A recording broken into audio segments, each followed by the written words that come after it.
क्या किसी देश में पति को अपनी पत्नी को पीटने की इजाजत मिल सकती है?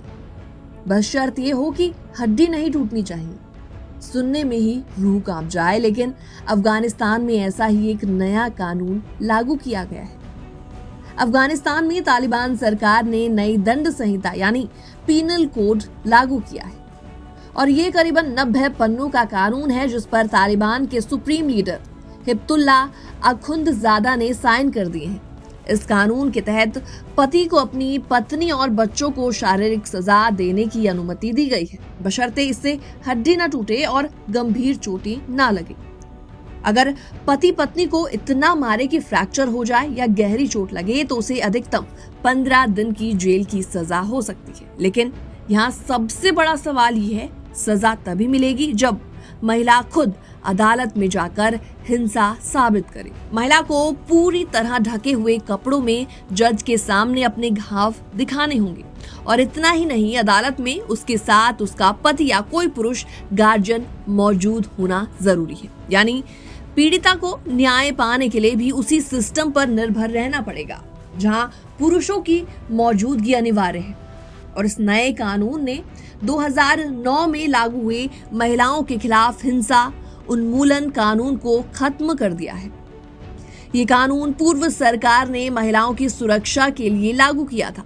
महिलाओं की आजादी पर भी नए प्रतिबंध लगाए गए हैं।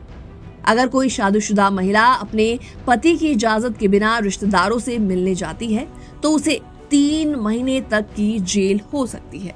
यानी मूवमेंट फ्रीडम भी सीमित कर दी गई है। कानून का एक और विवादित हिस्सा समाज को 4 वर्गों में बांटता है। उलेमा यानी धार्मिक विद्वान, अशरफ यानी अभिजात वर्ग, मिडिल क्लास यानी लोअर क्लास। सजा अपराध की गंभीरता से ज्यादा आरोपी की सामाजिक स्थिति पर तय की जाएगी। सजा अपराध की गंभीरता से ज्यादा आरोपी की सामाजिक स्थिति पर तय होगी। अगर कोई धार्मिक विद्वान अपराध करता है तो उसे सिर्फ सलाह दी जाएगी। अभिजात वर्ग के व्यक्ति को कोर्ट में बुलाकर समझाया जाएगा। मिडिल क्लास के व्यक्ति को जेल हो सकती है और लोअर क्लास के लोगों को जेल के साथ शारीरिक दंड भी दिया जा सकता है। गंभीर मामलों में शारीरिक सजा इस्लामी धर्म गुरुओं द्वारा दी जाएगी, न कि किसी सुधार सेवा विभाग द्वारा। यानी सजा देने की प्रक्रिया भी धार्मिक नेतृत्व के हाथ में ही होगी। रिपोर्ट्स के मुताबिक इस कानून पर चर्चा करना भी अपराध माना गया है। लोगों में डर का माहौल है और कोई खुलकर बोलने की हिम्मत नहीं जुटा पा रहा। निर्वासन में काम कर रहा अफगान मानवाधिकार संगठन रावदारी ने यूनाइटेड नेशंस और अन्य राष्ट्रीय संस्थाओं से अपील की है कि वो इस कानून को तुरंत रोकने के लिए कानूनी कदम उठाए। महिला और लड़कियों के खिलाफ हिंसा पर संयुक्त राष्ट्र की विशेष रिपोर्टर रीम असलेम ने सोशल मीडिया प्लेटफॉर्म पर चिंता जताई है। उन्होंने कहा है कि इस कानून का महिलाओं और लड़कियों पर गंभीर असर पड़ेगा और अंतर्राष्ट्रीय समुदाय को इस पर हस्तक्षेप करना चाहिए।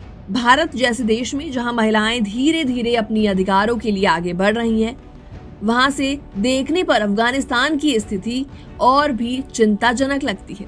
सवाल यहाँ पर यही है कि क्या 21वीं सदी में किसी भी समाज में इस तरह के कानून को स्वीकार किया जा सकता है? फिलहाल अफगानिस्तान की महिलाओं के सामने एक बड़ा संघर्ष खड़ा है। अपने अधिकार, अपनी आवाज और अपने अस्तित्व को बचाने का संघर्ष। बहरहाल इस पूरी रिपोर्ट में इतना ही। बाकी तमाम अपडेट्स के लिए आप बने रहिए नवभारत टाइम्स के साथ।